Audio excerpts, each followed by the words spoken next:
Hello, welcome to another episode Don't be sad. of the Don't DTF be podcast. this guy. And I got some absolutely heartbreaking, soul-crushing news Oh, here come on. as we are about to start this podcast. Fanta, what are you doing tomorrow? I'm heading down to Charleston to call the Cougars, welcoming in North Carolina A&T 6 Eastern time game, and then dinner with Terrence Oglesby after. Tio, what are you doing tomorrow? I'm heading down to Charleston after tonight's Hornets game, going straight down to Charleston, calling a game with Johnny Fanta, and I may or may not be able to do dinner after the game because I got to get home so I could get my car and go back to the Charlotte Hornets. Okay. This is unbelievable. This is, again, I just don't even get it. I'll tell you what, when Joel Katay, I got to hey, find look, out as we're starting the podcast. Oh, my This gosh. is unbelievable. when Joel Katay decides to add a sideline reporter to his ordeal here, we'll make sure that Rob Doster gets first dibs. I don't think I'm good looking enough to be doing the sideline. No, you are. We've done that doesn't seem like they go after guys. Tell you like what, the standards three of us no, called no, an no. all-time game. The three of We us. did, seriously. And Yeah, I we can't did. get the invite back. We did games up in South Dakota. Who were the first person I called? First person I called was John Fanta. Second person I called was Terrence Oglesby. You know what? This is what I get. This is the thanks I get. Fanta, you were at the Garden last night. I'm changing subjects right off the bat here, right off the rip. All right. Now you got me fired up. Now I'm ready to go. Now I'm ready to talk Johnnies. Now I'm ready to talk Big East basketball because there is nothing that gets us more fired up here on the DTF podcast than the Johnnies. Basketball. The Johnnies are back, man. The Garden is rocking. They beat up on Marquette last night. They are in first place in the Big East by, I believe it is a game now, right, over Creighton. And they have UConn coming up on Friday. I'll be honest. It's been a long time since I've been this excited,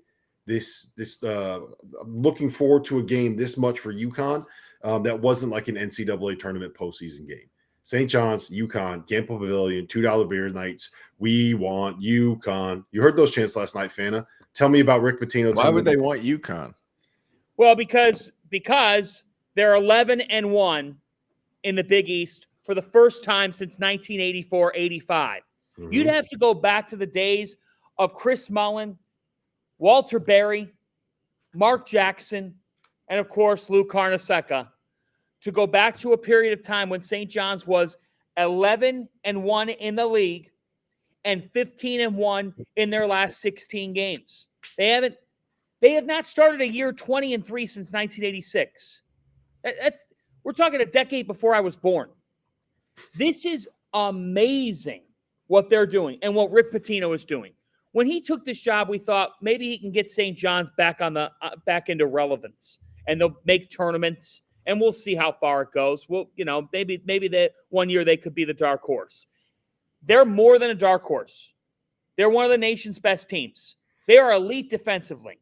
They have a Houston light about them, the way that they swarm you. They just get after you. They're up in you from the moment you get off the bus.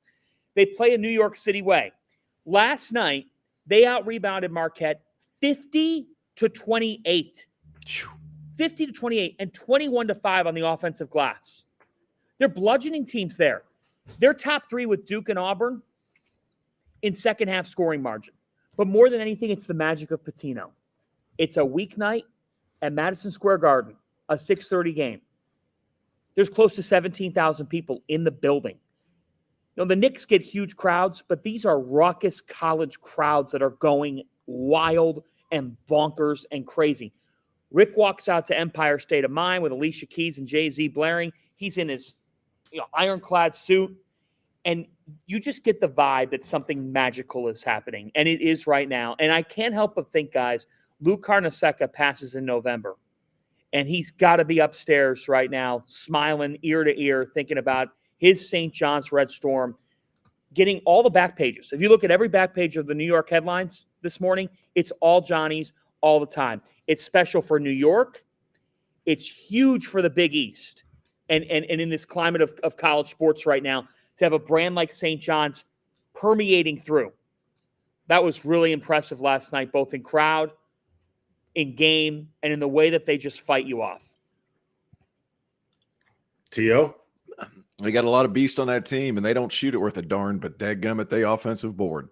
That's what it comes down to. They're great defensively, and the dude's bored. They overwhelm you. That's about as simple as it gets. Like Pitino has always coached defense a certain type of way. They get up, they press you, they make you uncomfortable, and then on the back end of that defense, they rebound. It's awesome to see the excitement. Yesterday, you did a video, Fanta, where the what was it the mascot for St. John's was like behind you and messing around. Like you can just feel the excitement of St. John's being good again in New York. You can understand, you can feel it through the screen. You said it permeates throughout the country. No argument here. No argument here, but they're really good. They're really good. And my God, about time. New York deserves it. It's amazing how good they are when they are by far the worst three-point shooting team in the Big East. They are shooting 23% from three in the Big East. And it kind of works because the way that this team is built is to be able to create as many possessions as they possibly can, right? Like they just, their idea, the concept is essentially we're not going to be efficient when we score, but we're going to get so many more opportunities to score than you are that you're not going to be able to beat us. Between offensive rebounds, the turnovers that they force, the fact that they don't really turn the ball over all that much. It's what is it? Quality over quantity, right? They're definitely quantity over quality at this point. And I'll tell you this, man, like if you're playing against them and you're sitting there and you have like a normal sized backcourt and a normal sized perimeter, and it's they got Kadari Richmond on your 6'1" point guard, and they got RJ Lewis on your 6'4" shooting guard, and then they got Aaron Scott on your 6'6" your perimeter player, and then, oh, by the way, Zuby Ejiofor, who is 6'9" and 250 pounds of solid muscle, can switch out and guard point guards if he needs to. Like, what are you doing? How do you score against this team? How do you? It's a lot of fun to watch, man. It feels like a nice old school throwback Rick Pitino. You know who they remind me of? It's not the same kind of build, but the last Louisville Big East team in 2012, when they won the Big East tournament and they made the Final Four, they had Russ Smith and Peyton Siva. Like, they get out and they guard you and they pressure you and they make life miserable. And they're bigger and more athletic than that team, Fanta, but it's the same kind of concept. Yeah, it sure is. They just defend relentlessly. And in this day and age of college basketball, there's just not many coaches that are getting their teams to play this hard. And he gets his team to play so damn hard. They're not even that deep. I mean, in bench points, they're in the back half of the country. They don't get much from their bench. Mm-hmm. But they just find ways. They're so well conditioned. This is the Kadari Richmond is just on a different level right now. I mean, 18, 11, and 8 last night, and he drove them throughout the game. Ejiofor, relentless motor. RJ Lewis has taken that step. I just think that when you look at this story, right, T.O., you think about the story. Rick Pitino, 72. Terrence, 5-6 years ago, could have been it. Yeah. Could have been it.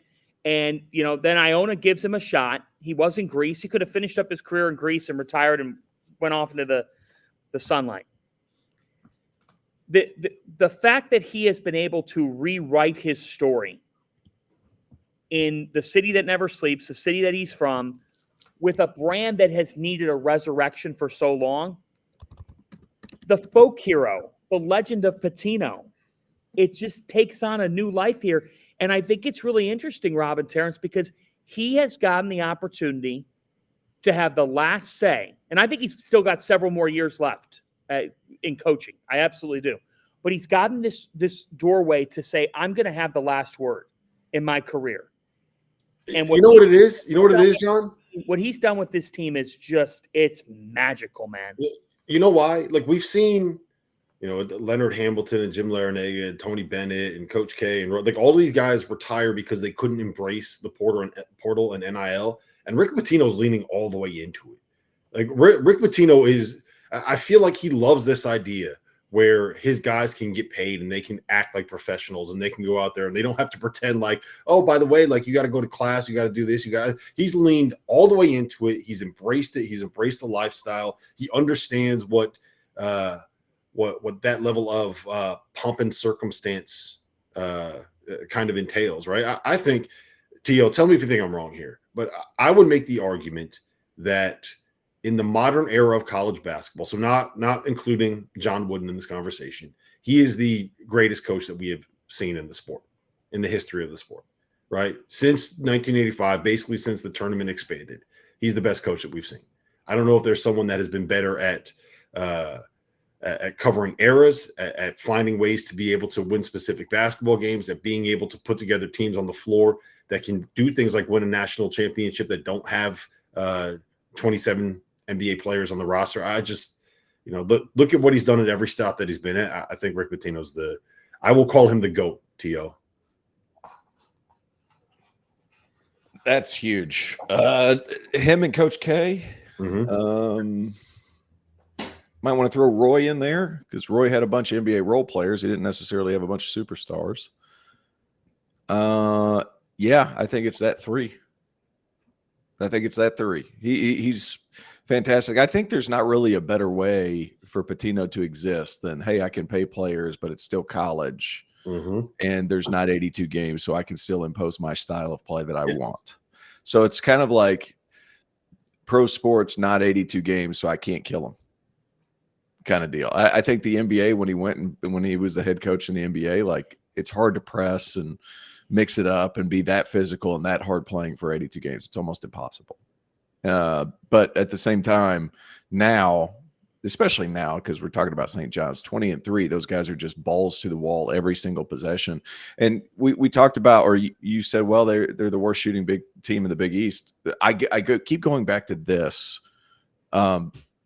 What percentage of possessions are they scoring on, as opposed to what their actual shooting numbers are? Because their offensive rebounding in conference, their offensive rebound 36.3% of their misses. So you look at, like, I think it's just the perfect mixture of, I can impose the style of play that I know is successful. I can get these guys to absolutely play the absolute hardest they can, and they're still getting paid. So, like, it's a perfect role for Pitino. Go ahead, John. One note, I believe I'm right in this. Correct me if I'm wrong, but I heard this last night. Points per 100% possessions. Okay. Since the Big East reformed, the top team in the league of any team in the conference was Villanova at about 95 total. St. John's is at 87. This St. John's team. Yeah. So they're substantially better than what was previously the best team since Big East reconfiguration. You're talking about defensively, right? Yeah, defensively. This is an elite defensive team. Yeah. And then to your point, Terrence, they just bully you. The amount of scrums, it's like a rugby game in there sometimes, like underneath the basket where the ball's just popping around. And then Richmond's got magnetic hands. He could just float it up and in. Lewis does the same thing. They don't stop, and they wear you out. You don't always see it in the first half. Marquette got worn down as the game went on. And I'm a little bit concerned about Marquette right now because I just don't know if they have – I don't know if they have enough. I wish they had maybe, taken a transfer or two. But Cam Jones, he's fighting it right now. He's really struggling to shoot the basketball efficiently. And part of that is because he doesn't have a ton of help. Yeah, it looks like the legs have kind of caught up with them a little bit. To me, they look a little bit tired. To your point on the stat about defensive efficiency, Fana, it's 87 points per 100 possessions they're giving up right now. To put that into context, last year, national champion UConn, number 4 defense in all of college basketball, best defense in the Big East, gave up 99 points per 100 possessions in league play. So that kind of puts it into context there. There's another team that wears red that I wanted to pick your brains on. Fana, you talked about them a little bit last night. I talked about them at length on Saturday night. It is the Texas Tech Red Raiders. Tio, I'm going to start with you on this, man, because one of my favorite games of the season, and I think one of the most impressive coaching performances I've seen so far this year was the game where Grant McCaslin got his ass tossed 5 minutes in because JT Toppin was ejected for a ridiculous flagrant 2 that we don't really have to dive into or relitigate. But then Grant gets tossed, throws a piece of paper into the crowd, loses his mind, tells everybody. He got John Boyd. He made John Boyd. You guys know what John Boy is, Oh, right? yeah. The Oh, lip-reader guy, baseball guy. He made John Boy for his theatrics on the sideline. And then last night they turned around and they beat Baylor in a game where it felt like Texas Tech never really got out of second gear and won that game by 15 against the Baylor team coming off a win over Kansas. Does Texas Tech have a real chance in the Big 12? T.O., the more I watch them. Yeah. What? Okay, talk about them. Let's go. Red Raiders, baby. Answer is yes. The answer is yes. JT Toppin, man, I loved watching that kid at New Mexico last year. He gives you somebody inside that can compete. We all know McCaslin can coach. We all know he can coach. Why wouldn't they? Lubbock is back. Lubbock, your vacation destination, is back. It's an insane asylum. We got to get down there. Simply put, we got to get down there. Yeah, guys, I mean, what do you want me to say? They're really good. JT Toppin's incredible. Darian Williams has been awesome for them as well. They're good. They're good. Can they win the Big 12? Yes, it is a watered-down Big 12, but they can win it. They just won at Houston. That is the most difficult game that they're going to play in the Big 12. They just won at Houston. So imagine where they would be right now if they hadn't blown a 14-point lead to Iowa State. Saturday, the game of the day is Texas Tech at Arizona. Yeah. I'm right now. I mean, Arizona, they're 10-1 in the Big 12. Weren't they 4-6? Yeah. That is an amazing in-season turnaround. Amazing. Tommy Lloyd, nobody's talking about it because it's I still think they're just a good team. But what an incredible, remarkable job in your first year in that league to be at the top of it with Houston. But Texas Tech can make the Final Four. Yeah, they can. They're that good. They're a top 10 team since December 1st in KenPom. Look at their metrics in the net. They're top 10. Yep. You know what? They guard one. Oh, T.O., you're all about the net now, huh? The net says nice things about a team you like, and you're all about the net. Yeah, you're all in. Yeah, you're just took the net. See, I told you. I was he said KenPom. I heard KenPom. That's when I said yeah. I'm not on the net. You two want to fight this week? I'll never be on the net. Yes. Why? What a terrible metric the net is. All right, let's not go down that road now. T.O., there's people working hard behind the scenes on all this stuff. Come on now. The wrong people. Go ahead. Okay. Look how they constructed the roster with versatility, guys who guard 1 through 5. Yep. Chance McMillan 3 years ago averaged 5 points per game and was playing 17 minutes per game at Grand Canyon. Elijah Hawkins looking for a winning chapter. And Minnesota and at Howard, he was productive. Wasn't part of a winning basketball team. Always been an elite distributor. They identified the right pieces in building out this roster. And Darian Williams was one of the first pieces for McCaslin. He was on the team last year. He was coming over from Nevada, and he's steadily gotten better. He's more than doubled his production in a variety of ways. Assists, points. He's a good rebounder as well. They are versatility personified. They're a team where, again, the sum is greater than the parts, but they've just got a bunch of guys that are really unique weapons that play the game the right way, that defend, that get deflections, and they've got enough scoring. And they made 11 threes last night. They've been pretty good from the perimeter. Yeah, I think it is a testament to going into the portal and identifying players that fit as opposed to players with talent, right? I think it's clear that they kind of had a plan for what they wanted to do with the team that they were going to build. They wanted a point guard that could pass. They wanted a big guy that could finish around the rim, that could catch some of those lobs, that could rebound, that could do all the stuff JT Toppin does. So they got Elijah Hawkins and JT Toppin.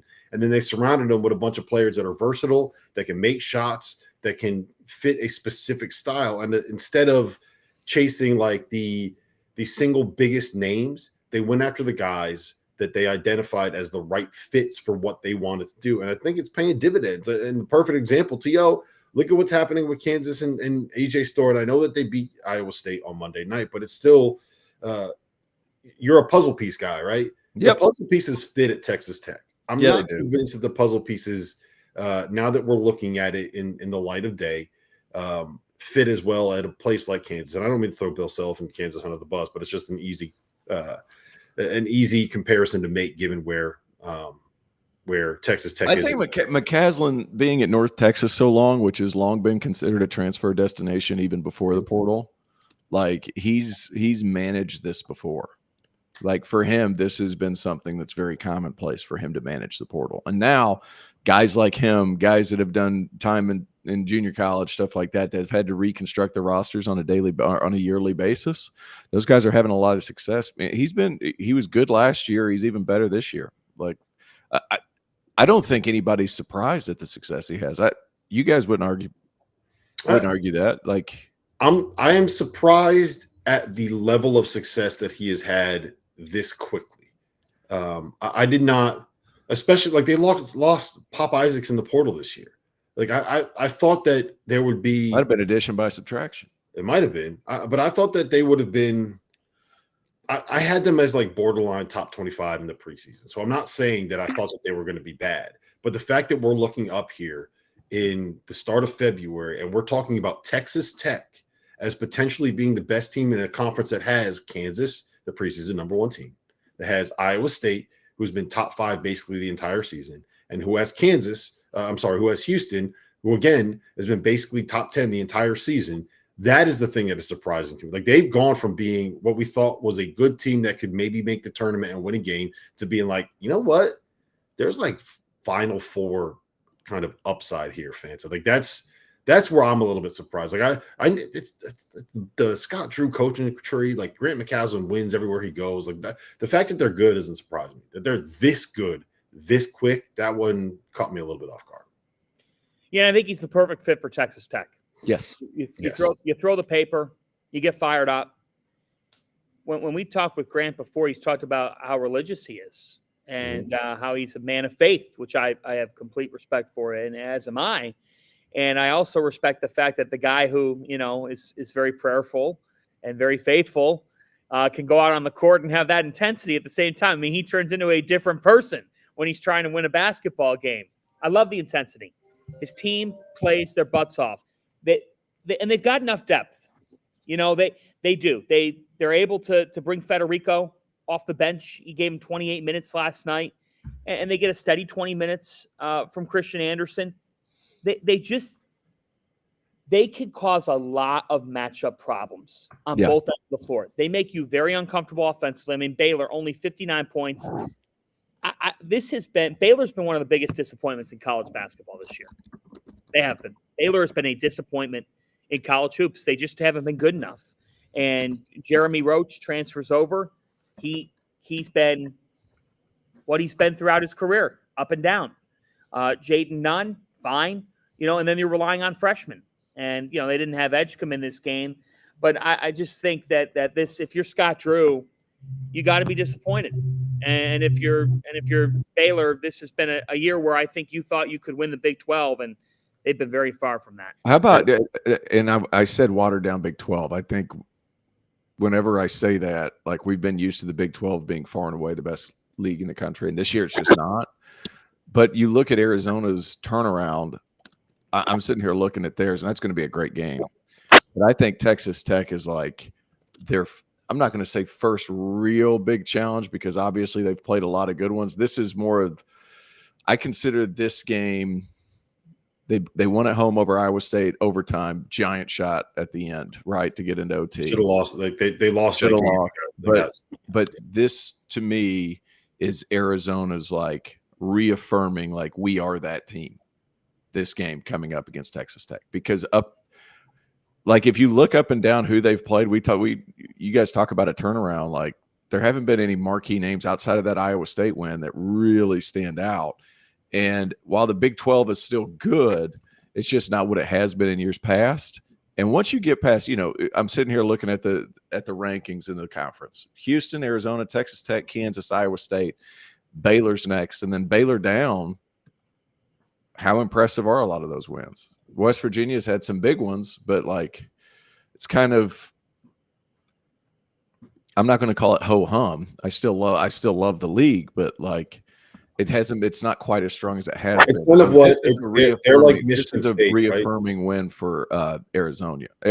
If they can do this one against Texas Tech, I look at it as like, all right, they're officially back. Yeah, it's a little bit like Michigan State, where they jumped out to that 10-0 record in the Big Ten, and it was against all teams that were in the bottom half of the conference, more or less. And that's kind of what we're looking at with Arizona. Listen, we have to talk about what's happening down in Lexington. I need to ask you guys if you believe that this is fixable. Can we get back to Kentucky being a team that we're looking at towards the top of the SEC? And we'll do that coming up next. If you haven't heard by now, we have partnered with BetMGM for the season. We'll be using BetMGM lines to make all of our picks, and we'll have special offers for the listeners and the viewers. Download the BetMGM app and sign up using the bonus code FIELD. Deposit at least $10 and place your first wager on any game, and you'll receive up to $1,500 in bonus bets. Go download the BetMGM app and use the code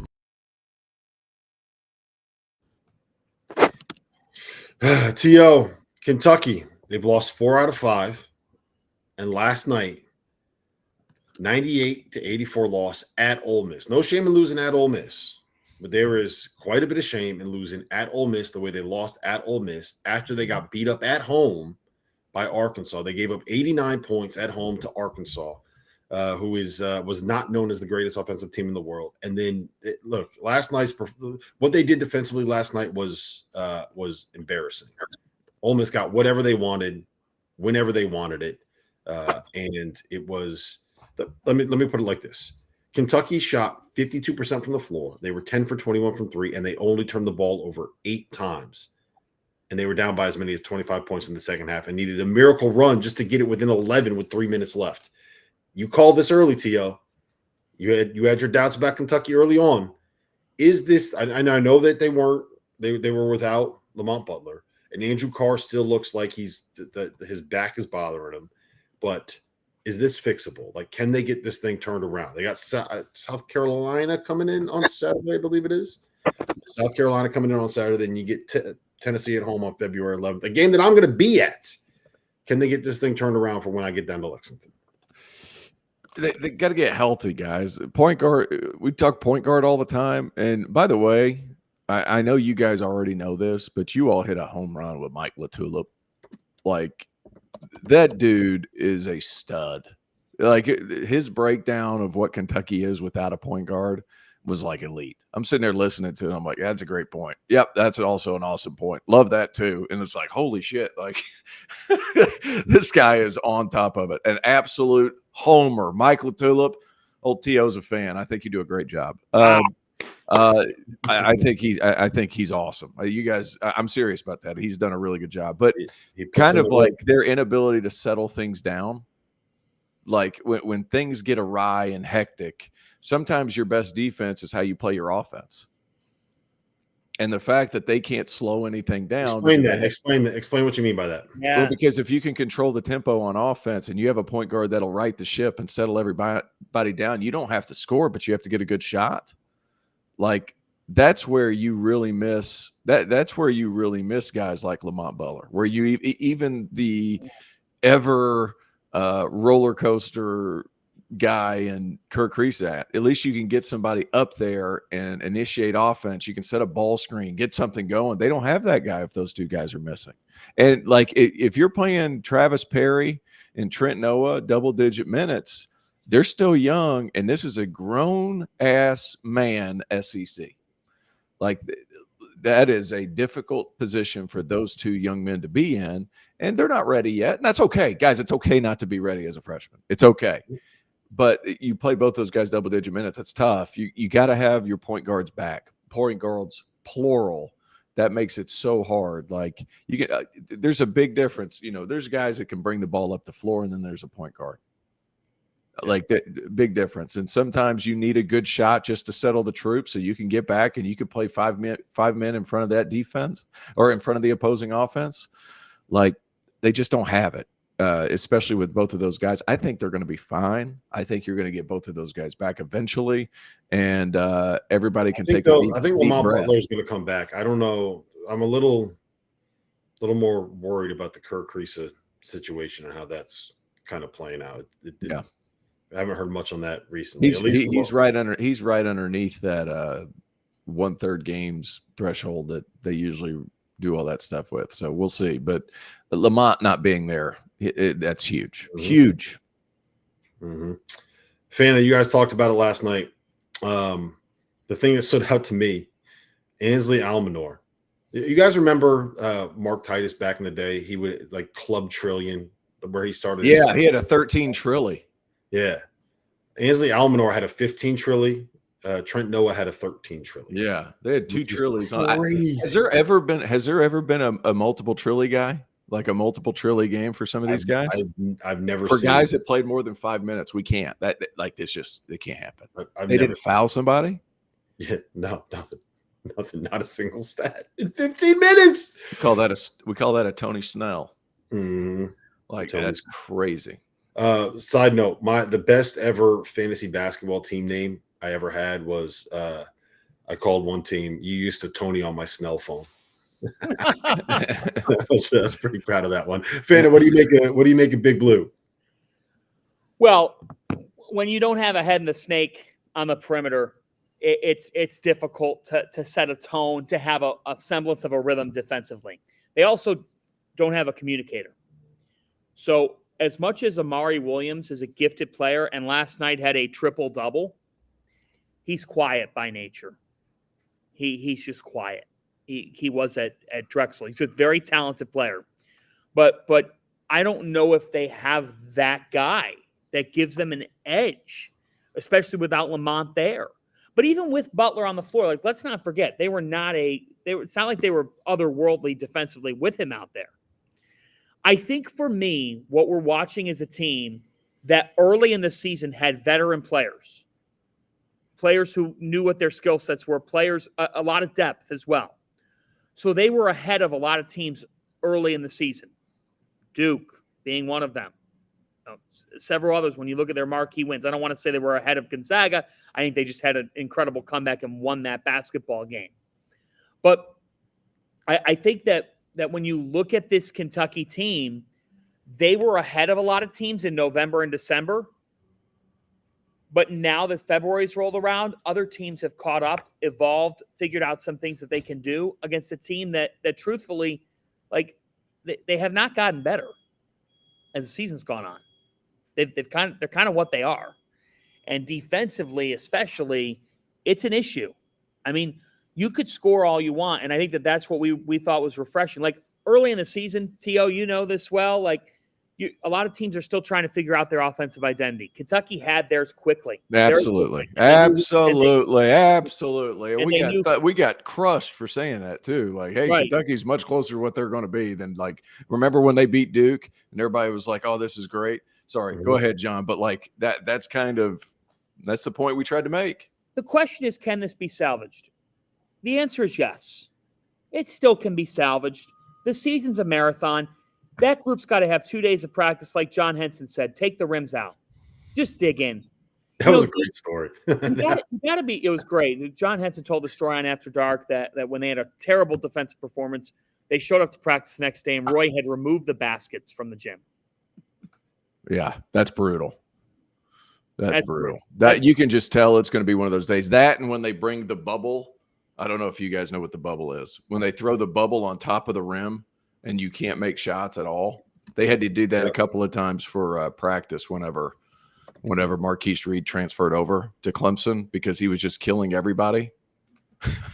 So they had to put the bubble on top so he couldn't make any more shots. That's when you know it's going to be a tough day. Yep. The only point I'll make here about Kentucky, this is the SEC, right? Yeah.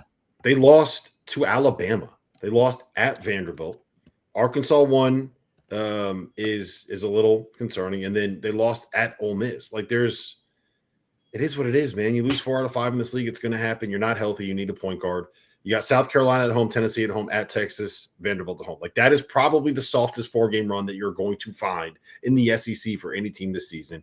I think that they'll find a way to be able to figure this thing out. Mick Cronin rips everybody.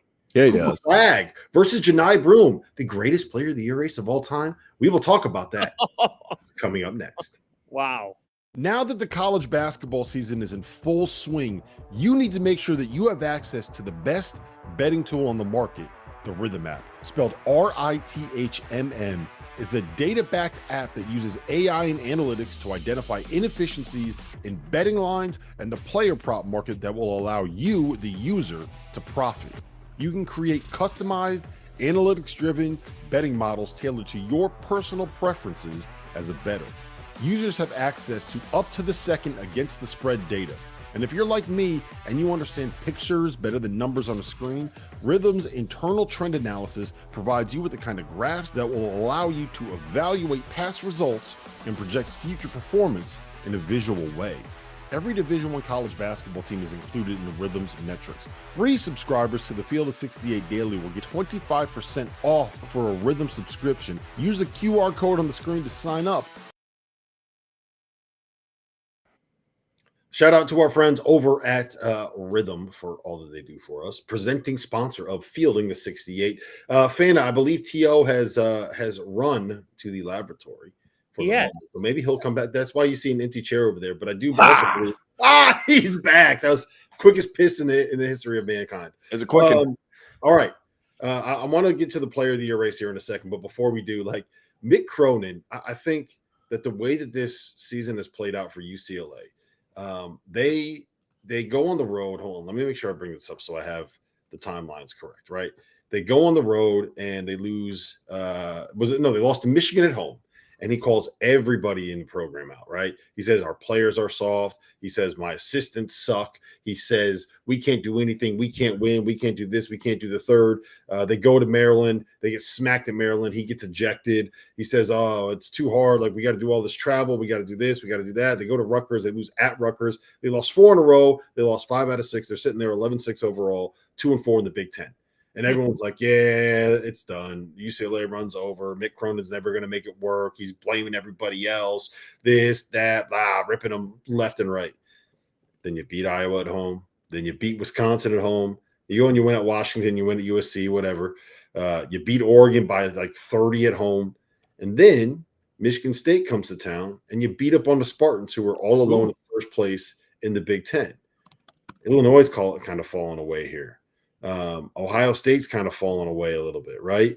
Michigan's kind of fallen away a little bit here. And all of a sudden, I saw that. All of a sudden, we are looking at a situation where UCLA might be the hottest team in the Big Ten this side of Braden Smith, Fanta. What do you make of the Bruins? What do you make of this Mick Cronin turnaround? Are you surprised to see a team get ripped by their coach publicly like this multiple times and then go on a run? Not at all. Not at all, because this is what he does. This is what he does, and his team does not play. His team is not good. What they do is not going to be hung in the Louvre. I mean, they're not. This is not artistic or beautiful basketball. They shot 35% in the game last night, 21-60 from the floor, 7-28 from 3. But they're figuring out ways to win, and I think that Tyler Bilodeau is just tough. I mean, that kid was a really nice portal lad from Oregon State. Sky Clark, last night, I thought he turned in a nice performance. It's been up and down for him. At times he's been very quiet. But they just need Dylan Andrews, Kobe Johnson, or Sky Clark to drive them enough. Because they're going to guard. They're going to guard. Overall, like Mick was talking about Kobe Johnson and how much of a leader he was going to be, he's kind of had a weird season. I mean, collectively, this has been a strange year because when you look at a team that got ripped that badly, they don't have a bad loss. All 6 of their losses are quad 1. Like, if you want to say at Rutgers is a bad loss, like, I'm not going to fight you on it because they've really struggled, but it's still a quad 1 game. So is Carolina still a quad 1? I don't think so. I think that went away. I'm sorry. I was looking at the wins and losses, and at first glance, I think are they still a quad 1? Wow, overnight it went to quad 2. Okay, yeah. I'm sorry, Fanta. I didn't mean to correct you. I was sitting here. I was looking at those wins. I was like, if they're still quad 1, there's something wrong with the system. Yeah, they that literally happened overnight. Yeah. Okay. Sorry. I didn't mean to. No. You're right. Look, they are a team that's going to grind you down defensively and make your life a living hell for 40 minutes when they're at their best. They want to make you uncomfortable and get the game on their terms. And what they did in Michigan State last night was they slowed down Michigan State. Yeah. If Michigan State is stuck in a half-court game, they're going to struggle. This is a vintage Izzo team. They've got to go. They got to go. And they got to offensive rebound and get to the rim. They're not going to shoot the ball great. But Akins was good last night. Outside of Akins, nobody besides Kohler had more than 6 points in the game. Mm-hmm. So it's a UCLA grinder. It's a Mick Cronin special. And can they make the second weekend? Yes. Would I be shocked if they made a regional final? Maybe I'd be surprised a little bit, but because of the way they play, they're in any game. I would not be shocked to see UCLA make a regional. Like Mick Cronin, how many times has he done this before, man? He's turned this UCLA team into a vintage Mick Cronin basketball team. And I didn't think that he'd be able to do that with it. It was not surprising to me that he got a team with Jaime Jaquez and Tiger Campbell and turned them into a Mick Cronin team, because those guys, like, let's call it what it is, they were Mick Cronin players. He brought in Sky Clark from the transfer portal. Like, all due respect to Sky Clark, that's not a guy that I would have looked at and said, oh, yeah, that is a Mick Cronin point guard right there. That is a dude that's going to make it work, where the coach is going to yell at you and cuss at you and make you want to play defense, and you're going to have to be tough and physical and do all of those things that I did not think that Sky Clark necessarily was going to want to do. I didn't think he could turn Eric Daly into a Mick Cronin basketball player. I didn't think that was a great fit, and he's done it. So credit to him, man. He's bucked the trend of needing. He made a Daimara. A Daimara is now a Mick Cronin basketball player, right? Like, it's just, I don't know, T.O. I'm pretty impressed with this turnaround of this coaching performance. They're tough. I mean, we've said it before. We'll say it again. What's your goal is to play your best basketball in February. I guess he was just beating them down to build them up a little bit later, I guess. Who knows? But, like, they're playing well. And sometimes, guys, when you're close, you know, I would consider that at Rutgers, that's a long travel. At Maryland, that's a long travel. Like, travel's a real thing now. Mm-hmm. It's a real thing for these basketball teams. You get home against Iowa. That was your get-right game because Iowa's – and then after that, you play well against the Hawkeyes, and then you get Wisconsin at home, and you're feeling good. So you get a 2-point win. So it starts to snowball, right? And as a team, whenever your confidence starts to raise collectively – then it's like, okay, we do have enough talent to win these games. So you go to Washington, you get a win. You go down the road to USC, you get a win. And then you have a really good offensive performance against Oregon.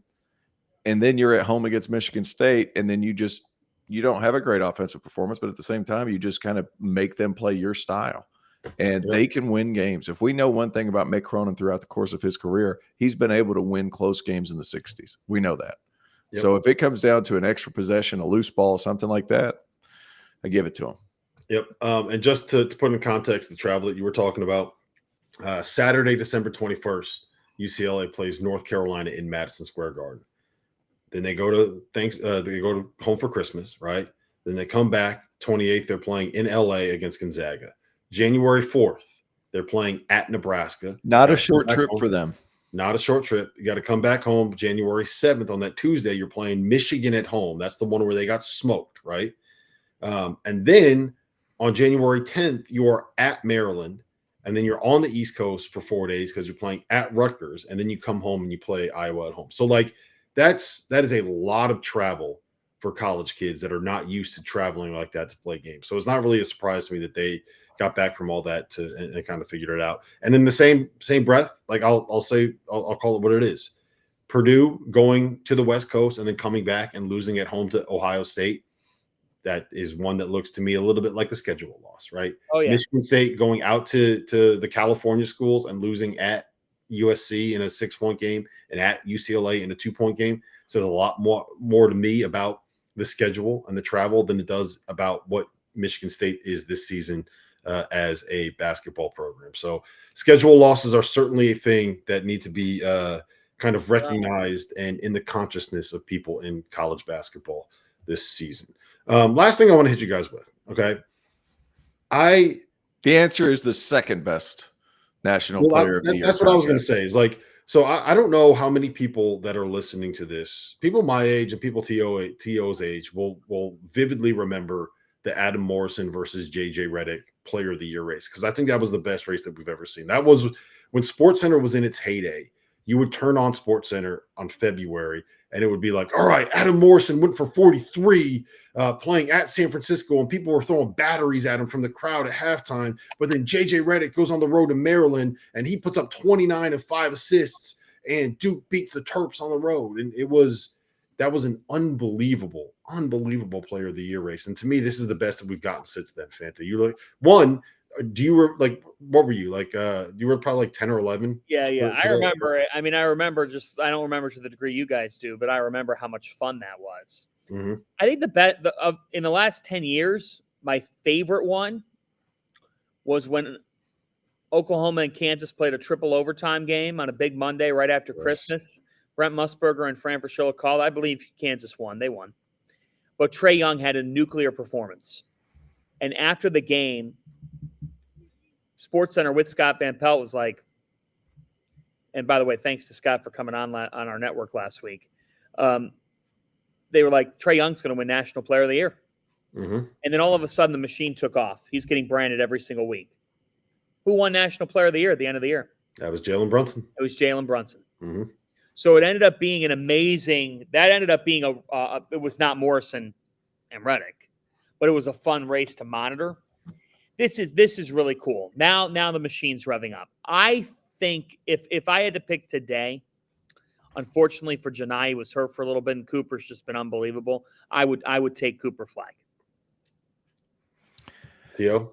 I would take Cooper right now as well. You take Johni off Auburn, they go 3-0. You take Cooper off Duke. I don't know. I think they're still really good. I just don't know. It's a rhyme. Huh? You rhymed. Not on purpose. Poet and didn't know it. I remember the JJ Redick, Adam Morrison National Player of the Year.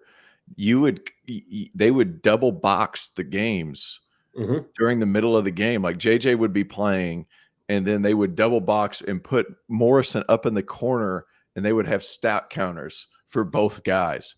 It was incredible. And this is before like you can picture in picture and do all these things. They did it for you. Like it was such a big deal that year.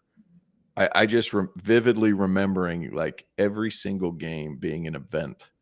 And then those guys just happened to play on the same night almost every single time. It was incredible. It was theater. It was awesome. I did back when I was still writing, I did an oral history of those two kind of going head to head and what it was like. And I remember Adam Morrison told stories like everywhere they went on the road, it was a complete madhouse. Like you'd be going to places that would seat 4,000 people and there'd be 7,000 people in the building. Like it's like high school games, T.O., when people would just kind of be like flowing on the floor and there's people like just kind of standing around the sidelines and you never know if you're going to actually trip over someone's foot. It's kind of like Peach Jam these days. He said that's what it's like. There were people like sitting in the rafters at Santa Clara. He really did get batteries thrown at him when I think he was at Loyola. There were batteries that were thrown at him. He had one game where he scored 7 in the first half against somebody. And as he's walking off the court, some fan was like, Adam, you're overrated. And he kind of looked at him and was like, what's that new trend? I understand it now. And then came out and scored 35 in the second half and won by 20. He was insane. And then JJ Redick just got everywhere he went. It was, I think at the Maryland, they played at Maryland and there was the video of them saying F you, JJ, when he's on the free throw line. Like that exploded in a way that I did not ever see anything like that exploding before. Do you remember how there was a whole thing? That was right when you could start playing video games online. And do you remember how there was a whole thing about how they play Xbox and Call of Duty against each other? Do you remember that storyline at all? Yeah. They did it once, and then that turned into a thing where it's like every night these guys are best friends, and it's like no, we talk to each other once at like an NBA top 100 camp. What does Johni have to do? Let's do nothing. Like here's the thing: if they just both have to. It's like who's gonna have a bad 2 games in a row first, because neither one of them have had 2 bad games in a row. Johni was just National Player of the Week, Naismith National Player of the Week this week. Like, he's averaging 23, 14 and a half, 2.5 blocks and 2 assists. It's like, holy smokes. It's like, it's him and Cooper, and it's really your preference. Do you want this 5-man that controls the game, or do you want this super talented super wing who does everything? It's just a matter of preference. Yeah.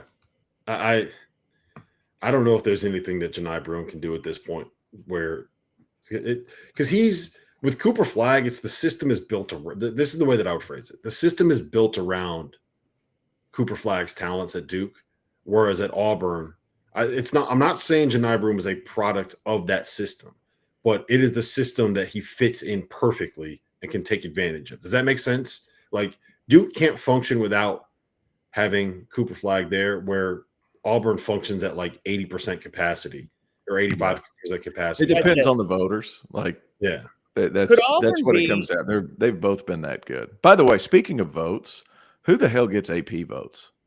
All right, that's for a different day. Yeah, that's a different conversation for a different day. I reapplied. I was told, so I had an AP vote when I was at NBC, and I was told that I cannot have my AP vote since I'm only running field of 68 now, which that's what I was told. Ridiculous. There's people all over, because you got to be a newspaper in Des Moines or frickin' Arlington, Washington. I mean, my God, it's ridiculous that they make it like that. Local papers. You think that I don't like ripping those guys, because I think that they actually try. Like, I think that those guys try, but it's a situation where but like they're focused on one team, on one league, on one beat, and it's not like they can go out and they can watch every single game. It's kind of like box score watching, and a lot of them, like when you're in the paper industry, you got to be on different beats. So you got guys that are supposed to be covering, like, beat writers for college football in the fall doing AP votes, where that they're just like, they don't have the capacity to be locked in on it yet. So I feel for them, but I think something's got to change. I know we got to run, but one thing maybe for next week. We're now at a point where we have to start having a discussion next week. Could Auburn be an all-time team? Yes. Yep. Yeah. Could we see back-to-back 37 in 3 years in college basketball?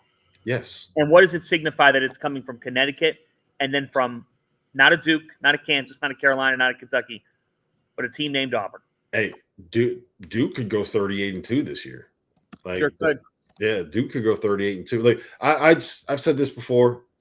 I'm really, really hoping that we get a Duke Auburn rematch in the title. Oh my! I think that would be both those teams at the peak of their powers, healthy. Johni Broome healthy, Cooper Flagg, everybody healthy. Like, it's just those two storylines rising, and colliding in the national championship game in San Antonio. Sign me up for that, man. I'm all the way in on that. Listen, we got to jump. Fana's got to go hang out with Thad Matta.